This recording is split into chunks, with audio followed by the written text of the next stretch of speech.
the watchman who dreamed in darkness, in the silence of the night, when the world slept. One man stood awake, guarding others' dreams, while secretly chasing his own. He wasn't born into fame. He didn't have money or powerful connections. All he had was a dream so impossible, even he doubted it sometimes. That man was Nawazuddin Siddiqui, born in a small village in Uttar Pradesh, in a family of farmers. Nawazuddin's world was simple. No cameras, no red carpets, no fame, just dust, fields, and survival. As a child, he was quiet, observant, always watching. Maybe that's where the actor inside him began, learning human emotion before he even knew what acting was. But life had other plans. After school, he found himself working odd jobs as a chemist, a store clerk, even a watchman in Delhi, standing outside fancy offices. He'd watch people walk in wearing suits, confidence, and purpose. He had none of those things, except one hunger, a hunger to become someone. In those lonely nights, Nawaz dreamed of cinema, of faces on the big screen, of applause echoing through dark halls. But he was an outsider. No looks, no money, no godfather. In Bollywood, people like him weren't even allowed near the door. Still, he tried. He joined a small theater group in Delhi. He performed in plays where the audience could be counted on one hand, but every line, every role, every rejection shaped him. And then came the toughest decision of his life, to leave everything behind. Chase his dream in Mumbai, the city of stars. He arrived with barely enough money to survive a few days. He slept on the floors of friends' apartments, sometimes went hungry, sometimes invisible. Casting directors laughed at him, saying, "You don't look like a hero." But Nawaz didn't want to look like a hero. He wanted to act like one. Years passed, bit roles, background scenes, nameless faces. His talent went unnoticed, but he refused to quit. Because some dreams don't die quietly. They fight back. And in that struggle, Nawazuddin Siddiqui was reborn. This is not just the story of an actor. It's the story of every dreamer who was told, "You're not enough." It's the story of a man who turned rejection into fuel, and darkness into destiny. Welcome to the watchman who became a star. The real-life journey of Nawazuddin Siddiqui. The struggle, years lost in Bollywood's shadows, Mumbai, the city of dreams. For some, it gives everything. For others, it gives nothing but pain. When Nawazuddin Siddiqui first stepped into this city, he carried just a small bag, a few hundred rupees, and a dream that could barely fit inside his chest. He didn't know anyone.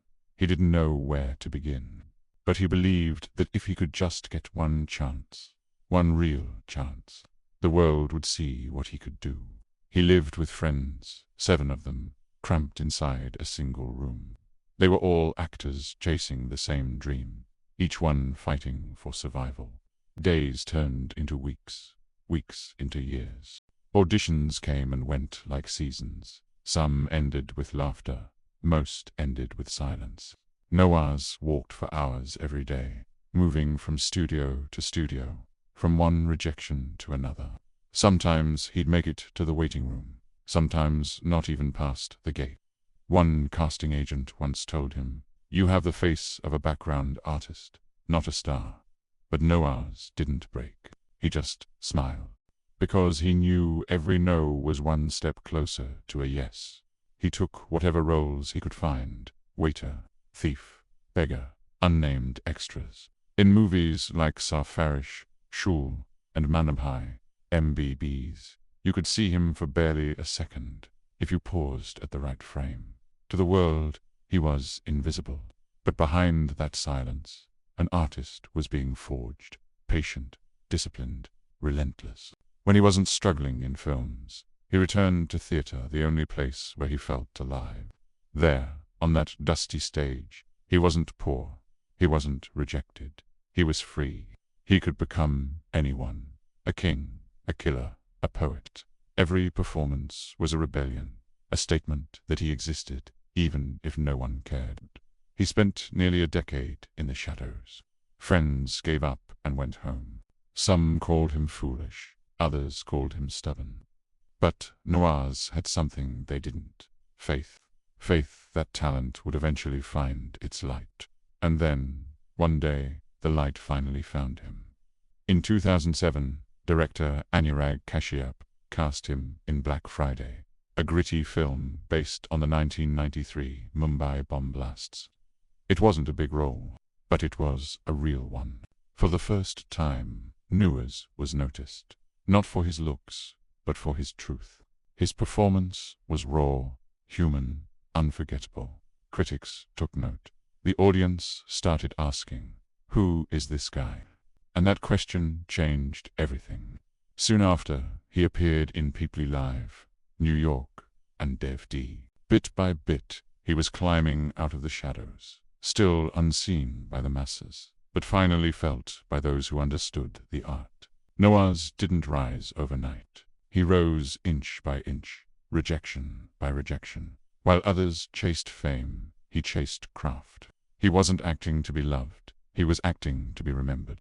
And destiny was watching, because in the years to come, this same man who once worked as a watchman would stand on international film stages, holding awards, earning standing ovations. But before that victory, there was one film that would change everything. A film that would turn a struggling actor into a national sensation. To rise from struggle to stardom sometimes. Destiny doesn't knock on your door, it breaks it open. For Nawazuddin Siddiqui, that moment came in 2012. Anurag Kashyap, the same director who had once cast him in Black Friday, was making a film unlike any other. Gangs of Wasseypur, a film that would redefine Indian cinema. And, for the first time, Nawaz was not a face in the crowd. He was the heart of the story. When Nawaz became Faisal Khan, something magical happened. The audience saw a new kind of hero. Not perfect, not polished, but real, raw, relatable, ruthless. A man who didn't look like Bollywood, but looked like us. Overnight, the man who once begged for roles became a symbol of what true acting means. From there, the climb was unstoppable. In Talosh, he stood tall beside Amir Khan. In Badlapur, he made revenge look like poetry. In Manji, the mountain man, he carried an entire mountain on his shoulders, both literally and metaphorically. Each role was not just performance. It was penance, a reflection of the years he spent fighting to be seen. Fame didn't change. No, he still lived simply, still spoke softly, still traveled by auto rickshaw when needed. But the world around him changed. Casting directors now called him. International film festivals invited him.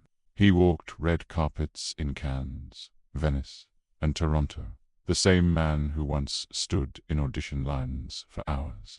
Every camera that once ignored him now chased him. Every voice that once mocked him now praised him. But Nawaz never forgot where he came from. He still visited Budana, the small village in Muzaffarnagar, where his story began. For the kids there, he became proof that dreams from dusty streets can still reach the stars. He told them, "Don't wait for permission to dream. The world won't give it. You take it." Even now, after global recognition, from sacred games to serious men, Nawazuddin Siddiqui continues to remind us that greatness doesn't come from fame. It comes from faith. Faith in your craft, faith in your struggle, faith in your story.